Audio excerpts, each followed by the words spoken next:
Good afternoon. So we've got a consumer unit change going on here now, and it's this one. So let me show you.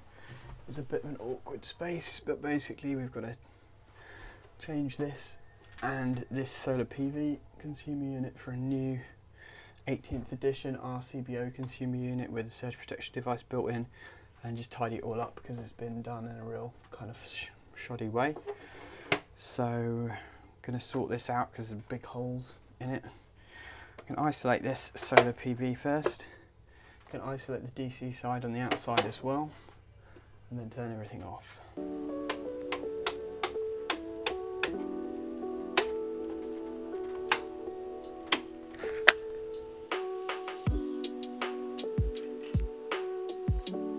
So just to show you briefly the issues we've got here, massive gaping hole in the top there, another massive gaping hole there.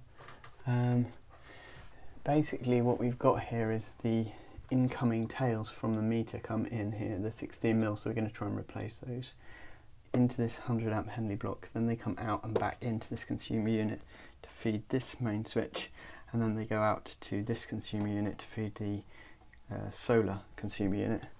Now the solar has been absolutely bodged by the solar installer, which is a real shame. As you can see, gaping hole in the top there, different circuit breaker from RCD used, and then they've basically run the twin and earth for the solar through this consumer unit. Down here, massive gaping holes in the bottom. Again, they've run it down through the side. There's this sort of check meter here for the solar. They've run it through there and then into the top here, and as you can see, massive gaping hole in the top as well. And there's the same in the side here where the outgoing cable to the solar panels goes. Just a huge great hole that you can stick your finger in. And inside here it's absolutely squashed full of cables. It's really, really bad. Such a shame really that an installer for a big solar array like this would do it so badly, but it's one of those things. Got a few other issues around the house as well, like burnt out sockets to change like this. But I'm going to start with the board, just rip this old one out and then get the new one mounted, and we'll include the circuit for the solar straight into the new board rather than having it on a separate board.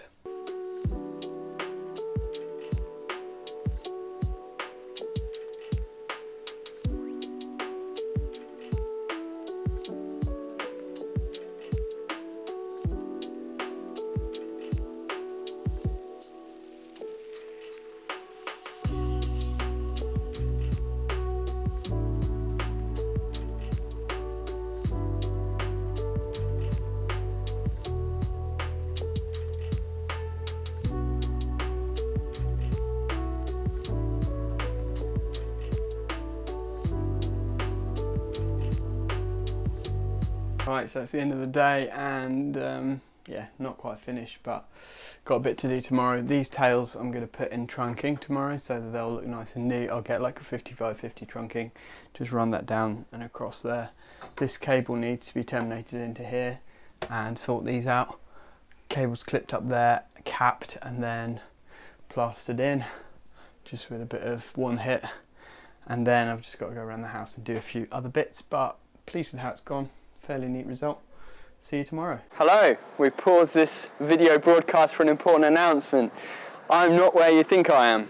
I'm actually here in beautiful Sicily while you're watching this video, and I'm on holiday, but I'm able to manage my team back in England and keep the business running, partly because of TRADIFY, and they're our video sponsor for today, so massive thanks to TRADIFY. TRADIFY is a job management software for tradesmen like you and I, electricians and other trades, and it enables you to have everything in one place, online, on a piece of software that helps you to keep track of all your jobs, quote for jobs, invoice, all of that stuff.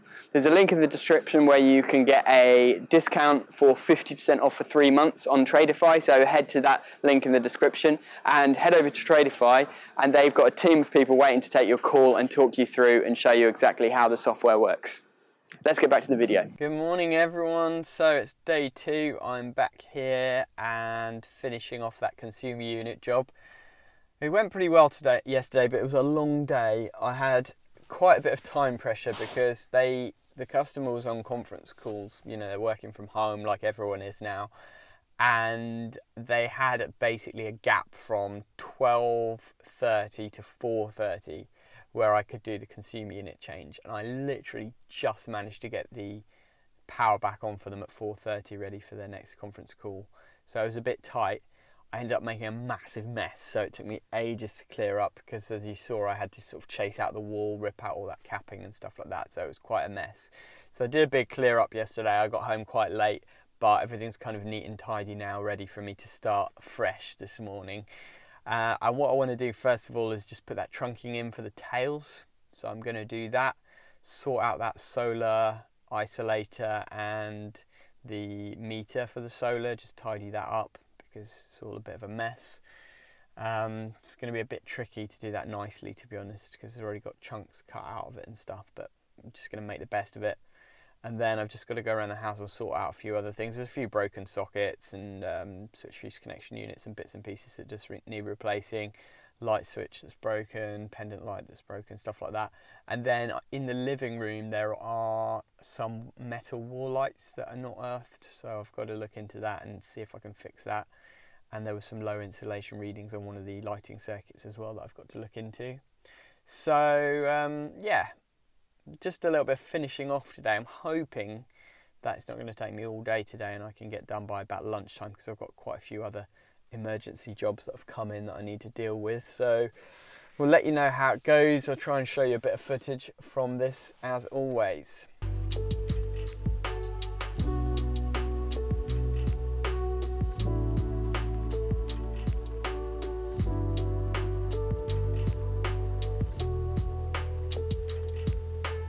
Right, so we're just about done here. As you can see, tails are all nicely clipped up in the trunking now, 50 by 50 trunking. All of this is sorted out and terminated properly, so that's all good. Filled in that hole, and we've got everything labelled up. I've just got to put my inspection label and the 2 colours label on there, and then we're good to go.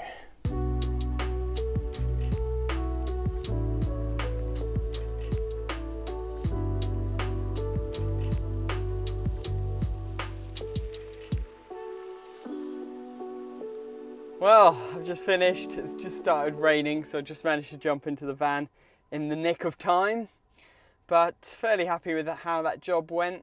A few things to tell you about that I couldn't really show you, but the lights to the living room that were not earthed, it turned out that there was an old pendant light in the middle of the ceiling that had been basically removed, and they'd wired from there down to the new wall lights.